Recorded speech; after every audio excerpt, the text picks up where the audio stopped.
Okay, so finally, long last, been waiting a few years, Suzuki has brought out a new GSX-R1000.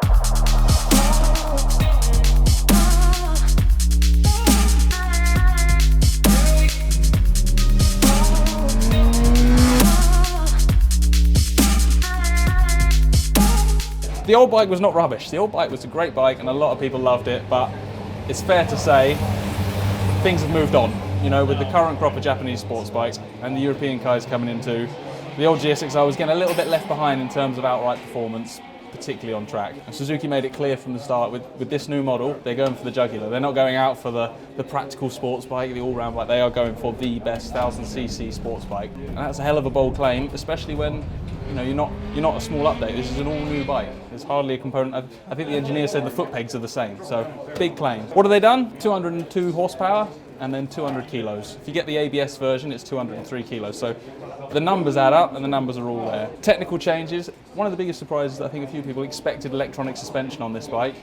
The engineers tested it and they said, no, it's better with the new Showa balance-free suspension, they call it, which looks like a gas fork off of a superbike. In terms of the engine, we've got a seamless quick shifter up and down the box, so no clutch at all, just hold the throttle open, up the quick shifter, brake, back down the box. We've got race ABS, traction control.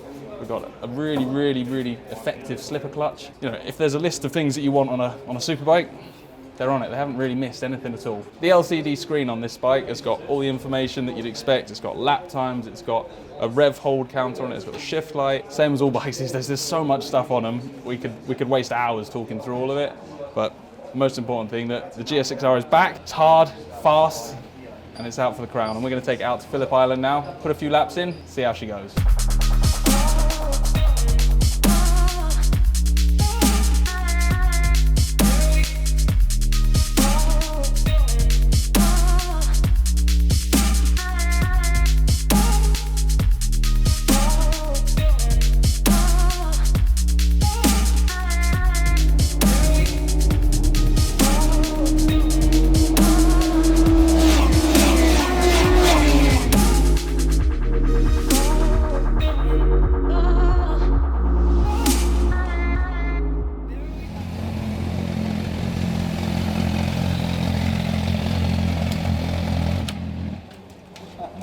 Thank you very much. Thank you. Did you enjoy that?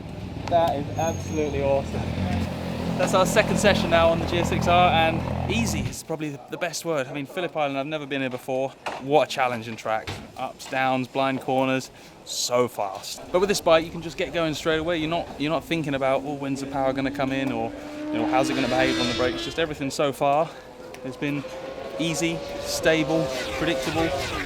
And the power is incredible, but again, there's no leap, there's no sudden surge, everything's just really linear. So yeah, nothing but praise for it so far. And a few more sessions this afternoon on some stickier tyres, so we'll be able to push the chassis a bit harder and do some more skids.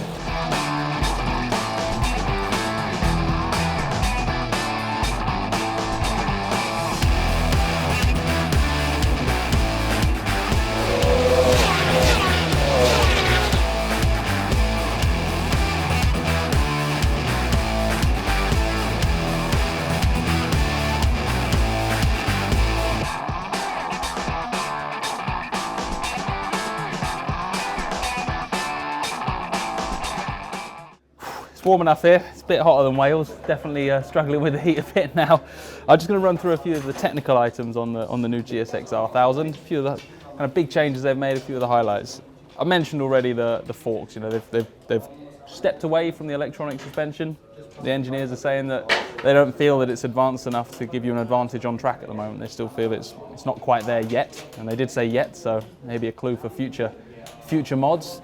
Brakes were a bit of a criticism on earlier GSX-Rs. A few changes to the setup, different discs, larger disc, 10mm bigger disc on it. No problems at all with the brakes. It's 4 million degrees outside, and we're pushing hard and riding hard, and there's a lot of hard braking here and not a single issue so far. So I'm pleased to say the brakes are absolutely spot on. A few of the kind of major structural changes to this bike. Firstly, the engine. They've tilted the cylinders back 6 degrees, effectively shortening the engine. Now further forwards, closer to the front wheel, so they've moved the swing arm pivot closer as well, 20mm closer to the front wheel. The wheelbase has grown by 15 mil, 1405 to 1420 now, but the engine and the body weight is much further forward on the bike, improving front end feel. Narrower and shorter as well. The engine's 6.5 mil narrower than the old one. The frame's lighter, the tank's narrower, the fairing's narrower, the tank's lower. The whole bike has been made much more compact and sleek. Usually when you hear that, you expect the next line to be, there's no wind protection, it's horrible to ride, but they've done a lot of wind tunnel testing. They were emphasising that a lot in the presentation. Nice and easy to tuck behind the screen. Okay, the exhaust system.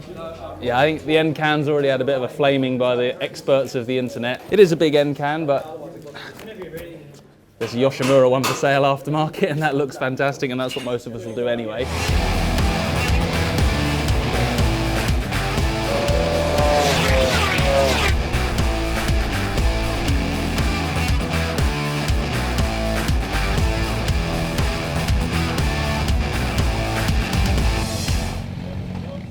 May not look it by my sweaty, red-faced appearance, but best thing about this new GSX-R1000, easy to ride. The harder you push, it just wants to go with you. We've just done kind of our last session of the day. The GSX-R just took everything I could throw at it. I've outbraked myself countless times, ran wide in turns, squeeze a bit more brake in, put it in on its side, and the thing just sucks up everything you throw at it. It looks like a GSX-R, it feels like a GSX-R, but it's lighter, it's faster, and it's more sophisticated than ever before. It's going to be really interesting getting this back in the UK, back on track and test it against its competitors. But at the moment, Suzuki's aim is to outdo every other 1000cc sports bike.